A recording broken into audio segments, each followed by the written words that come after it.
Dans cette vidéo, nous allons passer en revue les différentes actions de base que l'on peut effectuer sur nos différents éléments, que ce soit des fichiers, des dossiers ou bien des programmes. Je vais commencer par la fonction renommer. Vous pouvez renommer vos éléments. Comment faire ça? Vous allez ouvrir le menu contextuel sur l'élément que vous voulez renommer. Par exemple, ici, on va prendre l'image de chat. Faire un clic droit pour ouvrir ce fameux menu contextuel et cliquer sur renommer. Ça va mettre le nom du document en surbrillance. Vous pouvez le voir, il y a du bleu qui s'affiche en arrière-plan. Ça veut dire que le texte est sélectionné. Si on fait une saisie clavier, donc si on entre quelque chose au clavier, ça va remplacer l'ensemble du nom. Image de chat. Vous appuyez sur Entrée pour valider. Et votre élément a désormais ce nouveau nom. Sachez que toutes les actions de base, on peut les effectuer à la fois à la souris, mais aussi au clavier. Regardez, si je sélectionne mon image de chat et que j'appuie sur la touche F2, comme vous pouvez le voir, ça a exactement le même effet que de faire clic droit, renommer. Donc soit vous faites clic droit, renommer, soit vous sélectionnez l'image avec le clic gauche et vous appuyez sur la touche F2. Ça revient au même. Maintenant, on peut supprimer un élément. Comment faire ça? Toujours deux façons de le faire. On peut faire à la souris avec le clic droit, supprimer. Je vais faire CTRL Z pour rétablir l'image, comme on l'a vu. Ou on la sélectionne avec le clic gauche et on appuie sur la touche Suppr. Exactement la même chose. Quand on supprime un élément, ça ne va pas le supprimer définitivement. Ça va placer l'élément dans ce que l'on appelle la corbeille. C'est ce que vous voyez là, ici. Vous voyez, la corbeille est remplie, ça veut dire qu'il y a quelque chose à l'intérieur. On va double-cliquer dessus pour l'ouvrir. Et comme on peut le voir, il y a deux éléments. Un dossier qui s'appelle dossier exemple et mon image de chat. Si je me suis trompé ou que je décide de changer d'avis, je peux restituer l'élément qui a été supprimé. Je peux restituer mon image de chat. Il me suffit de faire un clic droit dessus et de cliquer sur restaurer. Comme vous pouvez le voir, ça va replacer mon élément là où je l'ai supprimé. Donc pas exactement à la même position puisqu'elle était ici, mais si vous voulez, on est sur le bureau. Vous voyez, on a supprimé notre élément sur le bureau, donc du coup, notre image réapparaît sur le bureau. Si je veux supprimer définitivement un élément, donc je fais clic droit supprimer dessus, par exemple, pour le mettre dans la corbeille, et là, je dois vider la corbeille. Je dois supprimer définitivement ce qui est lié à l'intérieur. Donc je fais clic droit, vider la corbeille. Je peux aussi entrer dans la corbeille et appuyer sur le bouton ici, vider la corbeille. Quand je fais ça, ça me met un message d'avertissement. Voulez-vous supprimer ces éléments de façon définitive? Car oui, une fois que vous avez supprimé les éléments de la corbeille, vous ne pourrez plus les récupérer. Donc faites attention lorsque vous utilisez cette fonctionnalité. Mais une fois que vous aurez fait ça, vous aurez libéré de la place sur votre disque dur. Donc là, je vais valider. Et comme vous pouvez le voir, le dossier de la corbeille est vide. Et là, on peut voir effectivement que la corbeille a été vidée. Nous pouvons aussi faire en sorte de supprimer définitivement un élément sans le faire passer dans la corbeille. Comment faire ça? Eh bien, vous sélectionnez l'élément que vous voulez supprimer définitivement. Vous appuyez sur la touche majuscule enfoncée et la touche Suppr. Faites juste un clic sur la touche Suppr. Et comme vous pouvez le voir, ça va nous afficher une alerte. Voulez-vous vraiment supprimer ce fichier de façon permanente? Faites oui. Et le document sera bien supprimé définitivement. Comme vous pouvez le voir, la corbeille est restée vide. Alors attention, avec la suppression, je vous ai dit qu'il fallait faire clic droit supprimer ou la touche Suppr pour supprimer un élément. Mais il faut savoir que ça ne s'applique pas aux programmes. Les programmes, si vous voulez les supprimer définitivement, il faut les désinstaller. On ne fait pas un clic droit supprimer sur un programme, ou du moins la plupart du temps. Alors, il existe certains programmes qui peuvent être supprimés comme ça, mais je ne vous recommande pas de le faire, vous qui êtes débutant. Il faut désinstaller ces programmes proprement via la fonction qui est dédié. Je vous montrerai comment faire ça dans une prochaine vidéo, si ce n'est pas le sujet. Sachez juste que les programmes qui se situent ici ne sont que des raccourcis. Pourquoi? Parce que regardez, ici il y a une petite flèche sur le coin inférieur gauche. Ça signifie que ce sont tous deux des raccourcis. Alors, on peut avoir des raccourcis de fichiers, des raccourcis de dossiers et des raccourcis de programmes. Et sachez que tous les raccourcis peuvent être supprimés. Ça ne va pas supprimer l'élément original. Alors justement, c'est quoi un raccourci? Un raccourci, c'est un moyen d'accéder plus rapidement à un élément qui se situe autre part, ailleurs, sur l'ordinateur. Ça veut dire quoi? Ça veut dire que Microsoft Word, qui est placé sur mon bureau, qui est un raccourci ici, n'est pas le vrai Microsoft Word. Le vrai Microsoft Word, le programme Microsoft Word, est placé ailleurs sur le PC. Mais on a fait un raccourci sur le bureau pour pouvoir y accéder plus rapidement. Eh bien, sachez que le raccourci de Microsoft Word, on peut le supprimer en faisant clic droit supprimer, comme on fait avec le reste. Ça ne va pas supprimer le programme en tant que tel, ça va supprimer uniquement le raccourci. Donc n'ayez pas peur, si sur votre bureau vous avez des programmes que vous ne connaissez pas, que vous ne vous servez pas, vous pouvez les supprimer s'il y a cette petite flèche en bas à gauche. Ça ne va pas supprimer définitivement le programme, mais au moins ça va virer les raccourcis sur votre bureau. Nous verrons dans une vidéo dédiée plus de détails sur les raccourcis. Maintenant, on va voir comment créer un document rapidement, sans passer par un programme. Je vous ai dit dans une précédente vidéo que pour créer un document, il fallait ouvrir un programme et enregistrer notre travail pour pouvoir le faire.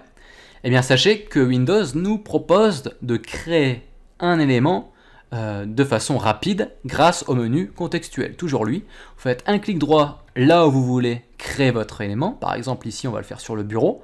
Faites un clic droit.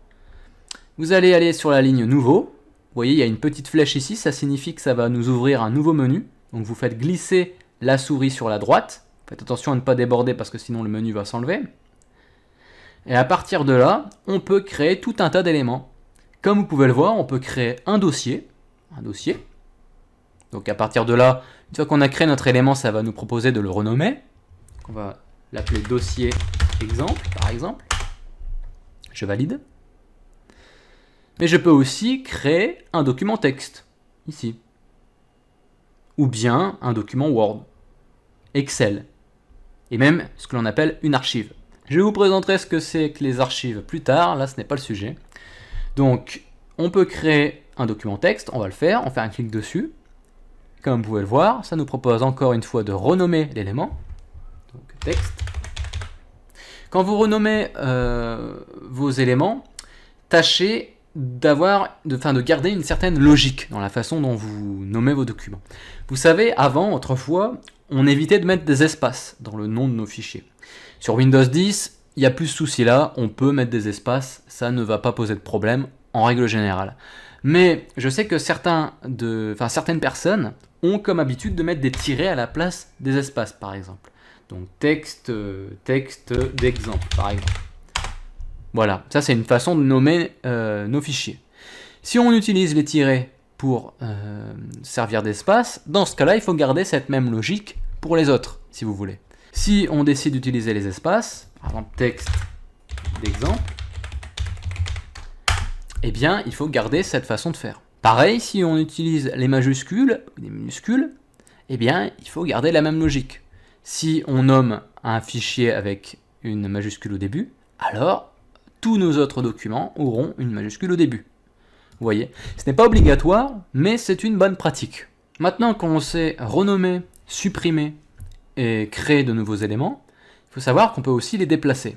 Alors, je vous avais appris à déplacer vos éléments dans la vidéo sur les clics, en faisant un clic gauche sur l'élément que vous voulez déplacer, enfoncer, et en le déplaçant là où vous le souhaitez, en relâchant le clic pour pouvoir le positionner. Ça, vous savez déjà le faire.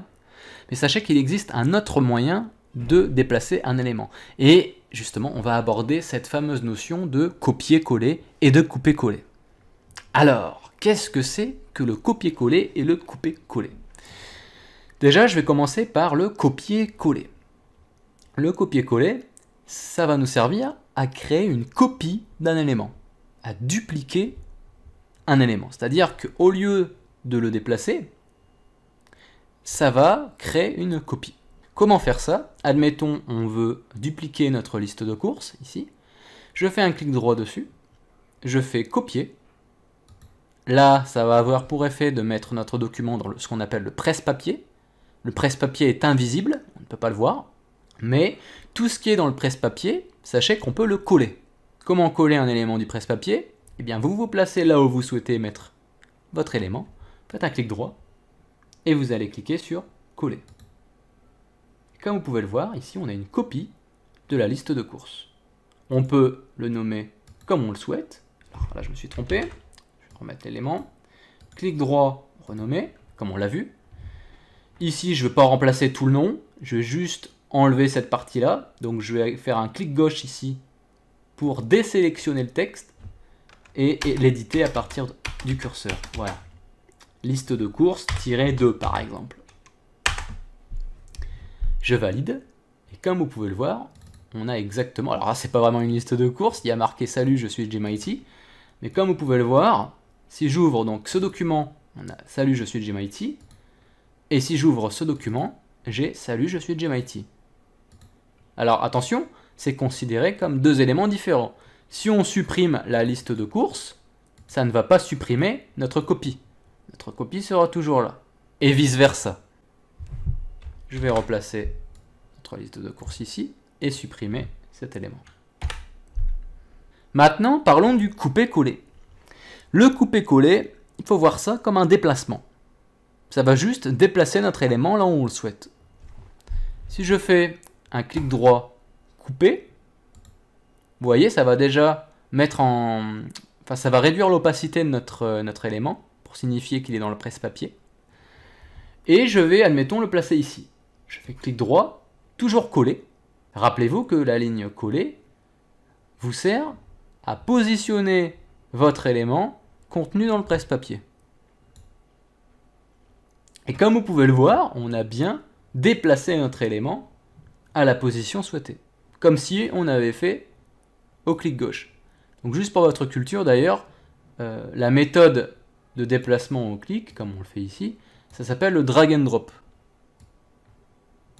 Soit vous utilisez la méthode du drag and drop pour déplacer un document, soit vous faites la méthode du couper-coller. En faisant clic droit, couper, clic droit, coller. Sachez aussi qu'il existe des raccourcis clavier pour le copier-coller et le couper-coller. Comment faire ça? Vous sélectionnez l'élément que vous voulez copier, faites CTRL-C, et vous allez faire CTRL-V là où vous souhaitez placer votre élément. Vous voyez, j'ai fait CTRL-V, ça m'a placé l'élément sur le bureau. Et bien sûr, c'est une copie, parce que j'ai fait un copier-coller. Maintenant, admettons, je veux déplacer un élément avec le couper-coller, je ne vais non plus utiliser le raccourci CTRL-C, mais CTRL-X. Je me place sur une liste de courses, je sélectionne l'élément, je fais CTRL-X, vous voyez, ça réduit l'opacité du document. Admettons, cette fois-ci, je vais le placer dans le dossier d'exemple, je vais ouvrir le dossier, et à l'intérieur de ce dossier, je vais faire CTRL-V pour coller l'élément à l'intérieur. Et vous voyez, on a bien déplacé notre élément. La liste de courses ne figure plus sur le bureau. Elle figure dans notre dossier d'exemple. Je vais refaire la même chose. Regardez, je sélectionne la liste de courses. Donc, elle était déjà sélectionnée. Voilà. CTRL-X. Ça réduit l'opacité. Je fais clic droit, coller. Ou bien, je sélectionne le bureau et je fais CTRL-V pour coller mon élément dessus. Sachez que vous pouvez utiliser la fonction copier-coller et couper-coller sur du texte. C'est ce qu'on va voir maintenant. Je vais entrer sur ma liste de courses. Je vais remplacer le texte par une liste pour que ça soit un peu plus réaliste. Alors je vais mettre cuisse de poulet, par exemple, côte de bœuf, brocoli, sopalin, et on va s'arrêter là pour l'exemple. Admettons, je veux dupliquer la côte de bœuf parce que je suis un gros mangeur de viande, alors je vais dupliquer la petite côte de bœuf. Alors je sélectionne la côte de bœuf, avec le clic gauche enfoncé de la souris, je fais glisser, regardez, pour sélectionner le texte. Là, j'ai envie de dupliquer, donc je vais faire un copier. Soit CTRL-C, soit clic droit, copier. Une fois que j'ai fait ça, souvenez-vous, ça va placer l'élément dans le presse-papier. Ça, on ne le voit pas, c'est invisible. Je fais un clic gauche ailleurs pour désélectionner le texte. Et je vais mettre ça, par exemple, bien en dessous de Sopalin. Je vais faire entrer. Et là où est positionné mon curseur de texte, va être collé ma deuxième cote de bœuf. Donc je vais faire CTRL-V pour coller l'élément. Et comme vous pouvez le voir, bien, ça m'a bien collé cote de bœuf. Pour couper-coller, c'est la même chose. Là, cette fois-ci, on va sélectionner toute la liste. Je vais faire CTRL-X pour couper. On peut aussi faire clic droit couper, comme on l'a vu. Ça revient au même. Là, admettons, je vais écrire du texte. Voici ma liste de courses. Je vais faire entrer, voilà. Et ici, je veux placer ma liste. Je vais faire CTRL-V, puisqu'elle m'attend sagement dans le presse-papier. Je fais CTRL-V pour la coller. Ou alors clic droit coller, ça revient au même. Et comme vous pouvez le voir, eh bien, ma liste a bien été collée. Et ça, je peux répéter autant de fois que je veux. Regardez, CTRL-V, CTRL-V. En fait, ce qu'il faut savoir, c'est que une fois qu'un élément est dans le presse-papier, il y reste, même si vous le collez, jusqu'à ce que vous le remplacez par autre chose. Par exemple, si je sélectionne cuisse de poulet, et que je fais CTRL-C, eh bien, si je fais CTRL-V, cette fois-ci, c'est la cuisse de poulet qui est collée. Si je sélectionne juste une lettre, CTRL-C, là, cette fois-ci, c'est qu'une lettre qui est collée. Vous voyez ? On en a fini avec les fonctions de base à effectuer sur les différents éléments. On peut désormais passer à la suite. Je vous dis à tout de suite.